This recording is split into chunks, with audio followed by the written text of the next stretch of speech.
Hello बच्चों, हमारा science का आज का जो टॉपिक है वो है उत्तल लेंस से प्रतिबिंब निर्माण। ठीक है, इससे पहले हम जान चुके हैं कि उत्तल लेंस से प्रतिबिंब निर्माण के कौन कौन से 3 नियम हैं। ठीक है, जिनसे उत्तल लेंस में प्रतिबिंब निर्मित होता है। ठीक है, और ये भी जान चुके हैं कि लेंस से अपवर्तन किस प्रकार होगा। ठीक, प्रतिबिंब भी हम जानते हैं कि वास्तविक और आभासी 2 प्रकार के प्रतिबिंब बनते हैं। ठीक, अब इसके अलावा हम और क्या जानते हैं? हम जानते हैं कि परावर्तन की घटना में हम दर्पणों के बारे में पढ़ चुके हैं कि उत्तल दर्पण से हमारी केवल 2 स्थितियां संभव थी और अवतल दर्पण से हमारी 6 स्थितियां संभव थी। यहाँ पर थोड़ा सा उल्टा है। यहाँ पर अवतल दर्पण के स्थान पर उत्तल लेंस 6 स्थितियां बनाता है। ठीक है, उत्तल लेंस के लिए वस्तु की 6 स्थितियों के भिन्न भिन्न प्रतिबिंब हमको प्राप्त होते हैं और अवतल लेंस, वहां पे था उत्तल दर्पण, लेकिन यहाँ अवतल लेंस है जो 2 ही स्थितियां प्रदर्शित करेगा। ठीक है, तो आपको ये याद रखना है, आपको ये याद रखना होगा कि अवतल दर्पण में किस प्रकार की स्थितियां थी और उत्तल लेंस में किस प्रकार की स्थितियां हैं, क्योंकि ये एग्जाम्स में पूछ लिया जाता है, किरण आरेख बनाने को भी दिया जाता है। ठीक, तो हम आगे बढ़ते हैं। आज हम फिर सबसे पहले बात करते हैं कि उत्तल लेंस से कौन कौन सी स्थितियों में हमारा प्रतिबिंब का निर्माण होता है। मैं इस वीडियो में आपको उत्तल लेंस की 3 स्थितियों में प्रतिबिंब निर्माण समझाऊंगी। ठीक है, नेक्स्ट वीडियो में हम लोग अगली 3 विधि जो हमारी स्थितियां हैं उनके बारे में अध्ययन करेंगे, पढ़ेंगे। ठीक है, तो सबसे पहले आज जो हम पढ़ने वाले हैं वो है उत्तल लेंस के प्रतिबिंब निर्माण में। ये देखिए, मैंने इस तरीके से टेबल फॉर्म बना दी है ताकि आपको समझने में आसानी हो। ठीक है ना, तो वस्तु की स्थिति, प्रतिबिंब की स्थिति और प्रतिबिंब की प्रकृति, ये 3 हम टॉपिक लेके चलते हैं, 3 पॉइंट्स लेकर चलते हैं जिनमें हम निश्चित करेंगे हमारे उत्तल लेंस से किस प्रकार का, किस स्थिति में प्रतिबिंब का निर्माण होगा। ठीक है, तो इसमें जो आपकी वस्तु की स्थिति है, हम उसमें सबसे पहला पॉइंट लेते हैं। सबसे पहला पॉइंट है हमारा अनंत पर। ठीक है, हमने क्या लिया? अनंत पर लिया कि हमारी वस्तु की स्थिति अनंत पर है। देखिए, यहाँ जो मैं चीज आपको बताने वाली हूँ, मोस्टली बुक्स में आपको ये पूरा इस तरीके से डिटेल्ड नहीं मिलेगा। एक आपको शॉर्ट में बस जो पहला वाला पॉइंट है वही, उसी का डायग्राम मिलता है, बट मैं आपको ये दोनों डायग्राम ही डिस्कस कर रही हूँ। ठीक है, मैंने आपको जब अवतल दर्पण पढ़ाया था तब भी इसके बारे में बताया था। फिर से एक बार देखते हैं, अनंत का मतलब क्या है? वह दूरी जो अनंत यानी कि जिसका कोई अंत नहीं, इतना डिस्टेंट है, इतना दूर है हमसे वो कि उसका कोई अंत हमें दिखाई नहीं देता दूर तक, वो अनंत है।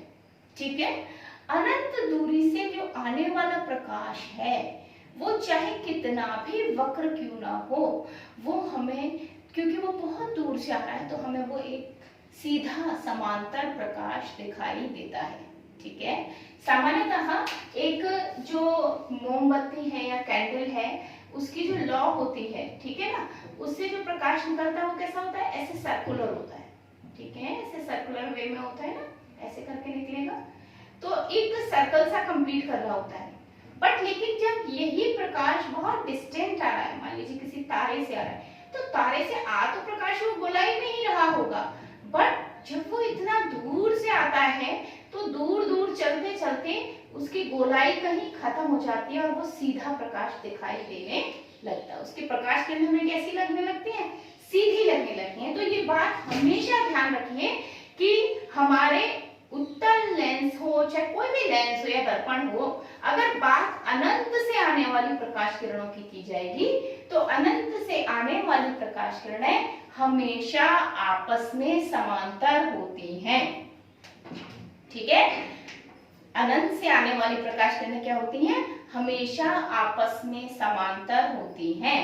अब क्वेश्चनेबल पॉइंट जो है हमारा वो ये आता है कि आपस में समांतर हैं और मुख्य अक्ष के भी समांतर हैं, तब क्या होगा? और अगर वो आपस में तो समांतर हैं लेकिन मुख्य अक्ष के समांतर नहीं है, तब क्या होगा? ठीक है, तो पहली स्थिति मैंने ली कि प्रकाश किरणें आपस में भी समांतर हैं और मुख्य अक्ष के भी समांतर हैं। ठीक है, तो ये हमारा पहला पॉइंट है कि जब प्रकाश किरणें मुख्य अक्ष के समांतर हैं।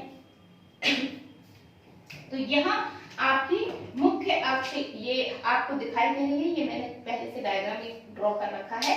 ये हमारा उत्तल लेंस है, द्विउत्तल लेंस हम इसको कहेंगे क्योंकि इसमें दो सतह हैं और ये हमारी मुख्य अक्ष है। ठीक है, मुख्य अक्ष पर ये हमने इससे लगभग कह लीजिए पहले हमने वक्रता केंद्र बनाया, जिस गोले से इसको काटा गया है लगभग उसका केंद्र ले लिया है C1 एंड C2।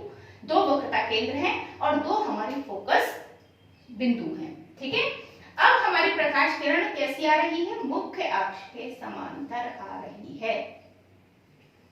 इस तरीके से मुख्य अक्ष के समांतर आ रही है। यहाँ मैं एक चीज और आपको क्लियर कर दूं कि जब हम बात करते हैं उत्तल लेंस की या अवतल लेंस की, तो हमें क्या करना होगा?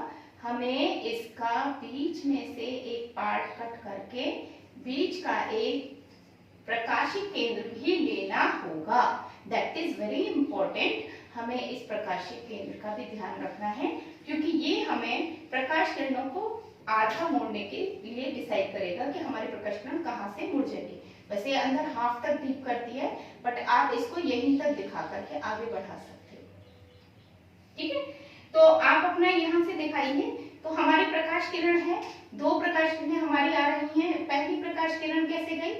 एक आप जानते हैं मुख्य अक्ष के समांतर प्रकाश किरण, पढ़ा है आपने नियम, पहला ही नियम ध्यान दीजिए, नहीं तो आप पिछले वीडियो को दोबारा रिपीट देखिए तभी आपको समझ में आएगा कि पहला नियम ये कहता है कि मुख्य अक्ष के समांतर जो प्रकाश किरण होती है वो हमेशा किससे होकर जाती है? फोकस से होकर जाती है। तो आपकी ये मुख्य अक्ष के समांतर जो प्रकाश किरण है ये किससे होकर जाएगी? फोकस से होकर जाएगी। ठीक है, ये दोनों प्रकाश किरणें फोकस से होकर जाएंगी, इसलिए जो प्रतिबिंब बनेगा वो कहाँ बनेगा? फोकस पर बनेगा। तो याद रखिए कि जब हमारी प्रकाश किरणें अनंत से आती हैं तो पहली बात तो ये याद रखनी है कि प्रकाश किरणें आपस में समांतर होंगी। ठीक, आपस में हम समांतर रेखाओं द्वारा उनको दर्शाएंगे। ठीक है, और दूसरा प्रतिबिंब कहाँ बनेगा? क्योंकि मुख्य अक्ष के समांतर प्रकाश किरण का प्रतिबिंब वो जो काटेंगी वो फोकस पर काटेंगी, इसलिए उनका प्रतिबिंब भी कहाँ बनेगा? फोकस पर बनेगा। ठीक है, अब कैसा होगा? ठीक है, आप देख रहे हैं कि ये प्रकाश किरणें वास्तव में काट रही हैं। वास्तव में काट रही हैं, इसका मतलब जो भी प्रतिबिंब बनेगा वो कैसा होगा? वास्तविक होगा। अब प्रतिबिंब कैसा बन रहा है? क्योंकि ये फोकस पर काट रही है, इसलिए ये प्रतिबिंब एक बिंदु जैसा है। आपको एक बिंदी सी दिखाई दे रही है, तो एक बिंदु जैसा है, यानी बिंदुवत है। ठीक है, एक बहुत चमकीला पॉइंट आपको यहाँ पर दिखेगा। ठीक है ना, एक बहुत ज्यादा आपको क्या मिलेगा? चमकीला पॉइंट आपको मिलेगा यहाँ पर। ठीक, अब इसके बाद हमारा सेकंड पॉइंट आता है कि यदि प्रकाश किरणें आपस में समांतर हैं पर मुख्य अक्ष के समांतर नहीं है, in that case what will happen? कि अगर प्रकाश किरणें आपस में तो समांतर हैं लेकिन मुख्य अक्ष के समांतर अगर नहीं है तो इस स्थिति में हमारा प्रतिबिंब कैसे बनेगा? मैं आपको इस डायग्राम में ही थोड़ा सा फिर से इसको रिकंस्ट्रक्ट करती हूँ और फिर आपको समझाती हूँ कि ये कैसे होगा।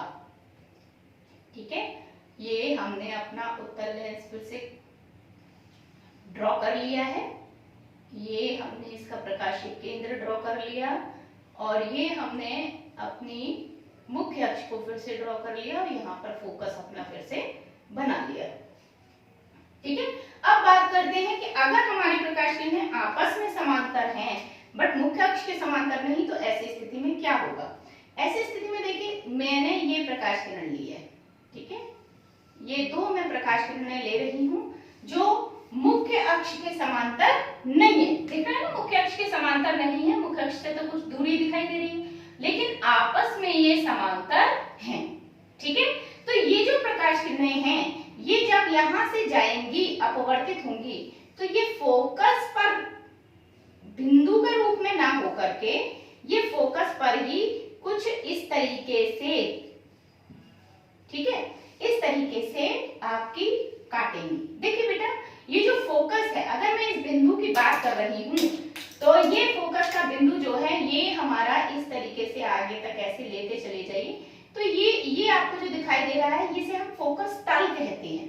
ठीक है, यहाँ जितने भी बिंदु हैं वो फोकस को रिलेट कर रहे हैं। ठीक है, यहाँ जितने भी बिंदु हैं ये फोकस को रिलेट कर रहे हैं। तो जहां हमारा प्रतिबिंब बन रहा है वो भी फोकस को रिलेट कर रहा है। तो हमारा ये जो प्रतिबिंब है, ये मैं रेड से इसको क्लियरिफाई कर देती हूँ। ये जो हमारा प्रतिबिंब हमको प्राप्त हो रहा है, ये प्रतिबिंब कहाँ प्राप्त हो रहा है? फोकस तल में। कहाँ मिल रहा है हमको? फोकस तल में मिल रहा है। बनेगा यानी कि फोकस पर ही, बट फोकस पर एक बिंदु के रूप में ना प्राप्त होके ये हमें फोकस पर एक तल में प्राप्त होगा, फोकस तल में प्राप्त होगा। तो हम इसको बहुत सी बुक्स में सीधे सीधे फोकस पर ही लिखा हुआ देखते हैं, और अगर आप इसको बहुत डीप में डिटेल्ड अगर इसका देखना चाहते हैं तो फोकस तल में हमें ये प्रतिबिंब प्राप्त हो रहा है। अब आप खुद देख रहे हैं कि ये प्रतिबिंब कैसा है। देखिए, इसकी जो हेड है, सिर है, वो नीचे की तरफ है, इसका शीर्ष नीचे की तरफ है, और इसकी जो आपकी टेल है वो ऊपर की तरफ है। मतलब ये प्रतिबिंब क्या है? उल्टा है। एक पेन आप सीधा ऐसे पकड़ रहे हो, ये उल्टा हो गया है ना, तो ये प्रतिबिंब हमारा क्या है? उल्टा है। हमारी वस्तु ऐसे है, आप देखिए शैडो दिखाई दे रही होगी पेन की, और ये प्रतिबिंब आपका इस तरीके से है। ठीक है, अब आपका प्रतिबिंब पहली बात समझ आई कि वो उल्टा है। आप देख रहे हैं प्रकाश किरणें वास्तव में काट रही हैं, तो वास्तविक है, और वस्तु से क्या है? छोटा। अब ये कैसे कहें कि ये वस्तु से छोटा है? वस्तु से छोटा इसलिए है क्योंकि ये प्रकाश किरणें कहां से आ रही हैं? बहुत दूर, अनंत से आ रही हैं। अनंत से आने के कारण इन प्रकाश किरणों का अगर हम कहें तो जिस भी स्रोत से ये आ रही हैं, जिस भी वस्तु से ये आ रही हैं, निश्चित रूप से वो वस्तु बहुत बड़ी होगी, बहुत विशाल होगी। इतने अनंत दूरी से अगर प्रकाश हम तक पहुंच रहा है तो उसका मतलब वो बहुत विशाल स्रोत होगा। ठीक है ना, तो जब हम तारों को देखते हैं तो हमें बिंदी जैसे दिखाई देते हैं, छोटे छोटे बिंदु से दिखाई देते हैं।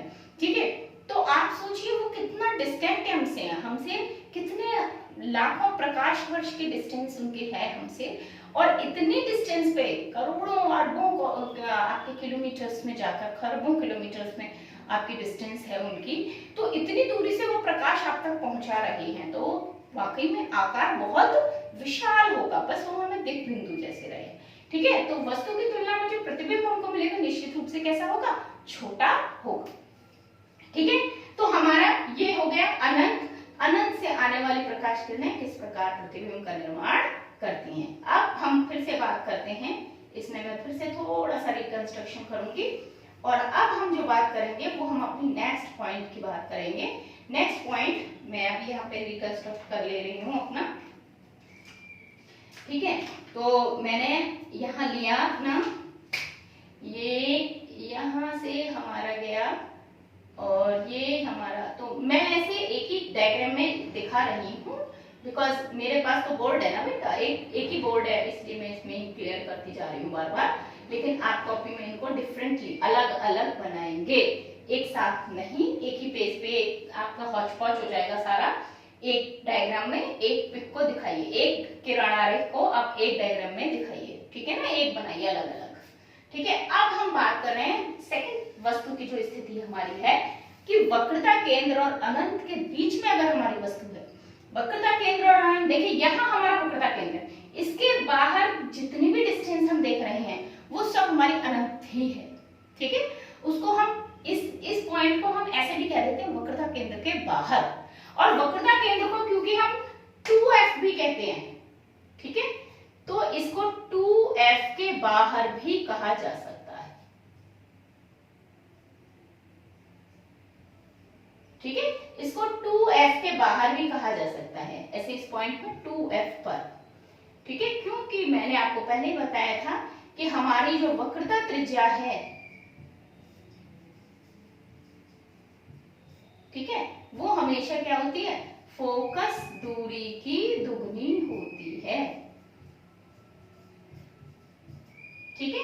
जो हमारी वक्रता त्रिज्या है वो फोकस दूरी की दुगनी होने के कारण वो हमारा 2f कहलाता है। जो वक्रता केंद्र है वो हमारा 2f दूरी पर कहलाता है फोकस से, ठीक है। अब हमारी जो प्रकाश किरण है उसके लिए अगर हमें देखना है तो हम एक वस्तु को रखते हैं यहाँ पर, ठीक है। मैंने एक वस्तु रखी, ये है मेरी वस्तु जो मैंने वक्रता केंद्र के बाहर रखी है, ठीक है। ये मेरी वस्तु है जो मैंने वक्रता केंद्र के बाहर स्थित की है। ये वस्तु, अब आपको यहाँ हमारे जो नियम है आपके प्रतिबिंब निर्माण के उत्तल लेंस से, उनमें से किन्हीं दो नियमों का उपयोग करना है। अभी तक तो हमारी सारी प्रकाश किरणें क्या थी? समांतर प्रकाश किरणें थी, लेकिन अब हमारी किरणें समांतर नहीं होंगी। इस वस्तु से बहुत सारी किरणें निकल रही हैं, ठीक है। इस पर प्रकाश पड़ रहा है और टकरा करके वो चारों ओर बिखर रहा है, इससे रिफ्लेक्ट हो रहा है, परावर्तित हो रहा है। तो वो प्रकाश किरणों में से कोई दो प्रकाश किरणें हम यहाँ किरण आरेख में प्रदर्शित करेंगे।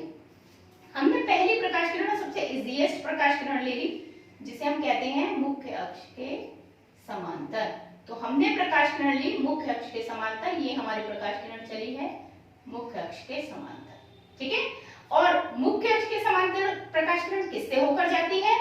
सिंपली फोकस से होकर जाती है। तो आपने इस प्रकाश किरण को फोकस से भेज दिया। मैं डायरेक्ट हैंड से कर रही हूँ, आप लोग इस काम को स्केल से कीजिए, क्योंकि अगर आप इसे स्केल से करेंगे तो आपको रिजल्ट्स बहुत बेहतर मिलेंगे, ठीक है। जहां जरूरत होगी मैं भी स्केल यूज करूंगी, बट आप स्केल का यूज करेंगे तो आपको रिजल्ट्स बहुत अच्छे मिलेंगे, ठीक है ना। कोई गुंजाइश नहीं है कि आपका रिजल्ट खराब आए, ठीक है। तो यहाँ पे हमारी ये हो गई। अब इसके बाद हमारी दूसरी प्रकाश किरण जो मैं ले रही हूँ, वो मैं ले रही हूँ कि मेरी प्रकाश किरण किससे होकर जा रही है? प्रकाशिक केंद्र से, ठीक है। एक प्रकाश किरण मुख्य अक्ष के समांतर, और मुख्य अक्ष के समांतर प्रकाश किरण किससे होकर जाती है? हमारी फोकस से होकर जाती है। और हमने दूसरी प्रकाश किरण ले ली है जो कि हमारी प्रकाशिक केंद्र से सीधी जा रही है। हमने अगर इस प्रकाश किरण को जहां ये मिल रही है वहां पर अगर हमने इसे मीट किया तो यहाँ हमारा प्रतिबिंब हमको दिखाई दे रहा है, ठीक है। अब जरा मुझे आप बता सकते हैं कि ये जो हमारा प्रकाश है, ठीक है, ये प्रकाश किरण मुख्य अक्ष के समांतर और प्रकाशिक केंद्र से, आप जानते हैं प्रकाशिक केंद्र से जाने वाली प्रकाश किरण सीधी निकल जाती है टकरा के, मतलब अपवर्तन के बाद, रिफ्रैक्शन के बाद क्या हो जाता है? वो सीधी निकल जाती है विदाउट एनी डेविएशन, बिना किसी विचलन के। तो हमारी ये दोनों प्रकाश किरणें यहाँ पर कट कर रही हैं और यहाँ ये कट कर रही है, वहां हमने अपने प्रतिबिंब का निर्माण कर दिया। तो ये हमारी जो ए बी थी ये हमारी वस्तु थी, और जो हमारी ये A1 B1 कह लीजिए ये हमारा प्रतिबिंब बन रहा है, या इसे A1 B1 कह लीजिए, इसे A2 B2 कह लीजिए, इट्स योर चॉइस कि आप उन्हें क्या नाम देते हैं, ठीक है।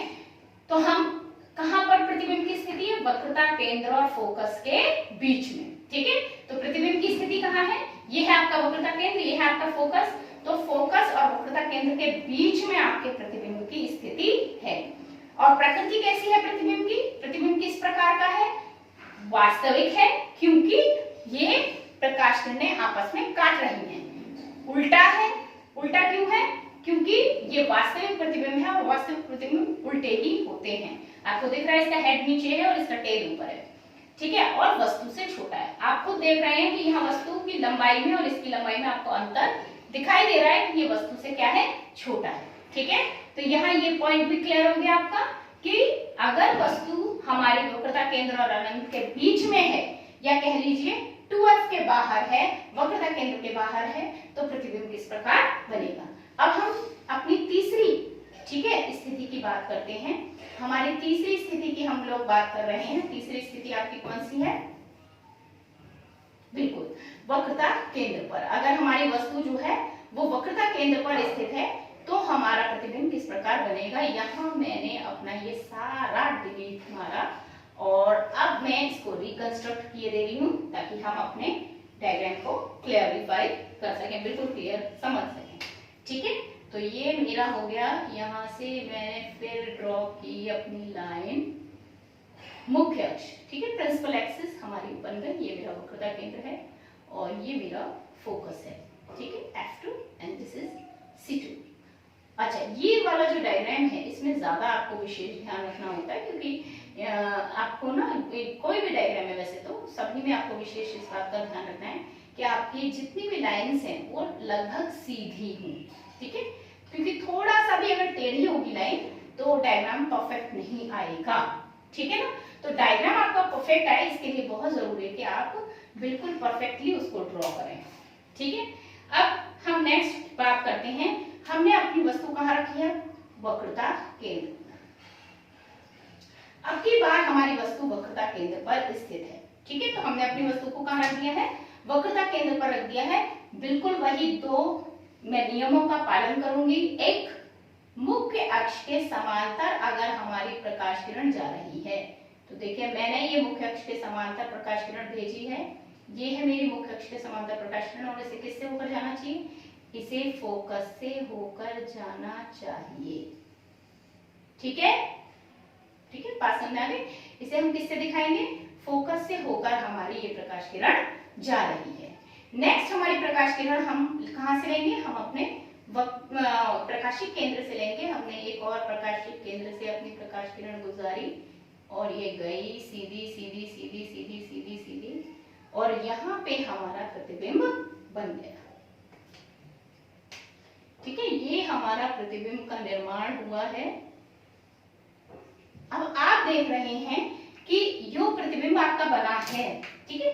यहाँ देखिए पहली प्रकाश किरण मुख्य अक्ष के समांतर जो फोकस से गई, दूसरी प्रकाश किरण जो हमारे प्रकाशिक केंद्र से सीधे निकल गई।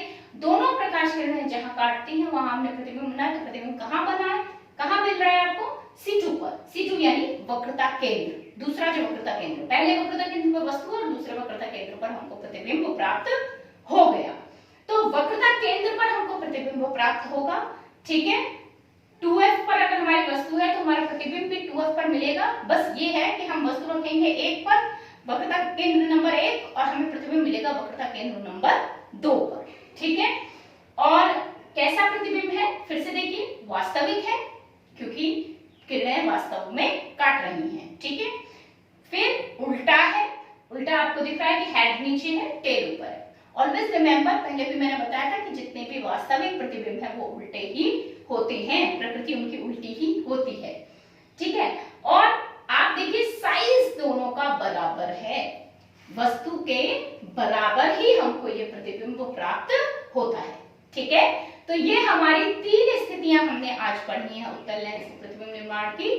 हम अपने नेक्स्ट वीडियो में बाकी की इसकी 3 जो हमारी स्थितियां हैं उनके बारे में पढ़ेंगे, ठीक है। आज के लिए इतना ही। इनकी बार बार प्रैक्टिस कीजिए, क्योंकि जब आप इनकी प्रैक्टिस करेंगे तो ये आपको बहुत इजीली समझ में आएंगी, अदरवाइज आपको देखने में ये बहुत टफ लगेगा, ठीक है। तो इनकी बार बार प्रैक्टिस कीजिए कॉपी पर, क्योंकि एग्जाम में इनके बारे में पूछ लिया जाता है क्वेश्चन। Okay, thank you.